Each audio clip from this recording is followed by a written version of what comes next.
I'm the Scrub and you're here for one reason. You know, if the bunnies were actually real and there was housing on the moon, it might actually solve the cost of living crisis. But I probably won't live over there myself because the ping over there would be horrendous. And if Lolorito found out about the plans, he'd monetize the hell out of it. And look, if Minecraft has taught me anything, it's that I need 4 walls, a door, a torch, a bed, and a chest to dump all my shit in at the end of the day. I want to say start with that, but maybe we should remove the threat first.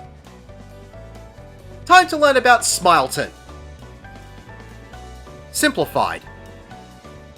Head forward down the stairs and turn right. The doors at the end of the path will open with purple smoke emanating from them. When you approach the door, it will suck you in and transport you to another part of the dungeon. Traverse through the next portal and you'll come to the first pack. Pick up these enemies and head up the stairs to the next pack. Group everything up, avoid all of the AoEs that are thrown out by the mobs as best you can, and kill everything. When everything has been defeated, the doors to the left will open. Take the next 2 portals and pick up the enemies at the bottom of the stairs. Turn right and aggro the next pack. Again, avoid all of the AoEs and kill everything. When everything has been defeated, you can head through the open doors and the portal will take you to the first boss. Anyone else feel like binge watching Legends of the Hidden Temple? You'll need to watch the sides of the boss carefully, as the boss will predominantly use the totems on the outside of both sides of the arena. The cast of lines of fire will cause the boss to tether to all of the totems on one side. You will notice that the totems have different coloured eyes. The totems will then fire out a straight line beam in the same colour as their eyes. Getting hit by the beam will cause you to get a debuff of the same colour of whatever colour you were hit with. Keep in mind what colour debuff you have. Between these totems will be a narrow straight line AoE called Mixed Feelings. If you are caught in this AoE between the totems, it is an instant one-shot, as this AoE doesn't care about your feelings.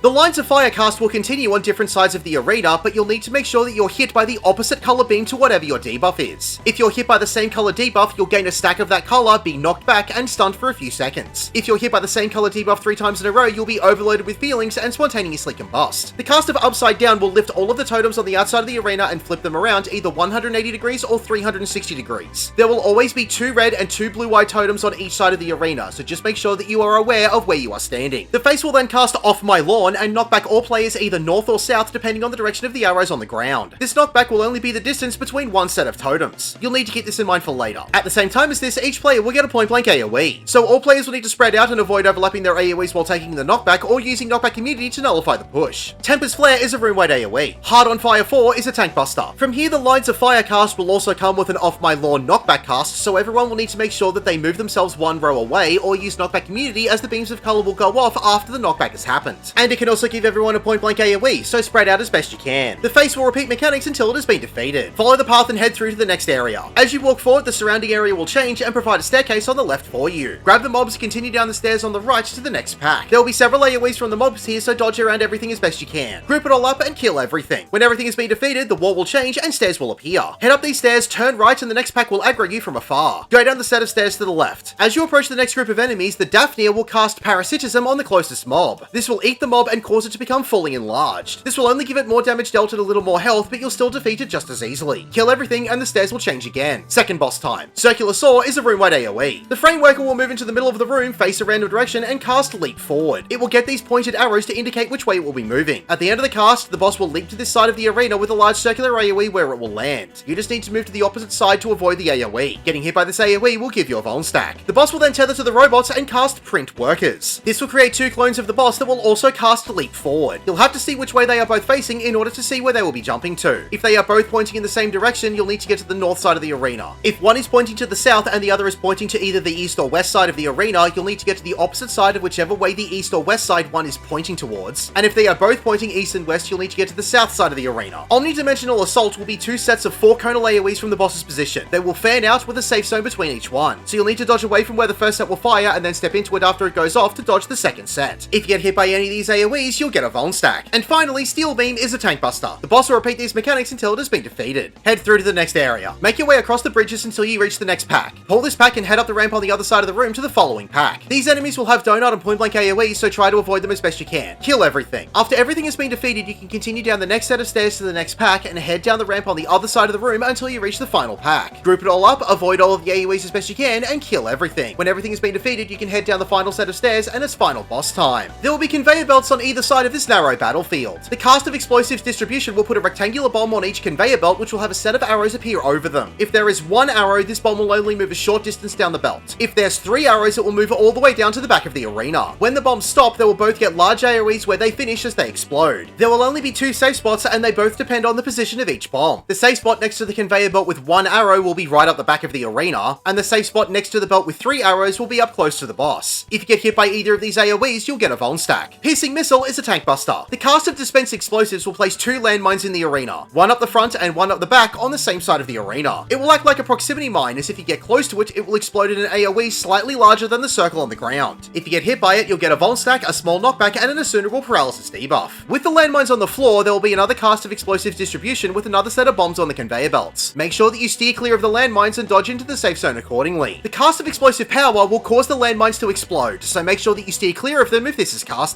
During another cast of explosives distribution, the boss will cast left or right disassembler. This will fire a beam down the side of the boss of whichever side is being cast. The trick to this is to get to the side of whichever way he is casting, as the cleave is from the position of the big cheese. So if he is casting left disassembler, you need to get to the left side of the arena, and if he is casting right disassembler, you can move to the right side of the arena. Getting hit by this beam will give you a Vuln stack. You'll have to make sure that you're going to the correct safe zone on whichever side is not being cleaved. Electric Arc will give one player a stack marker. Group up to share the damage. Leveling Missile will put a point blank AoE on all players. Spread out and avoid overlapping these. And Violent Discharge is a room-wide AoE. From here, the big cheese will overlap and repeat mechanics until it has been defeated. Congratulations, you have completed Smileton.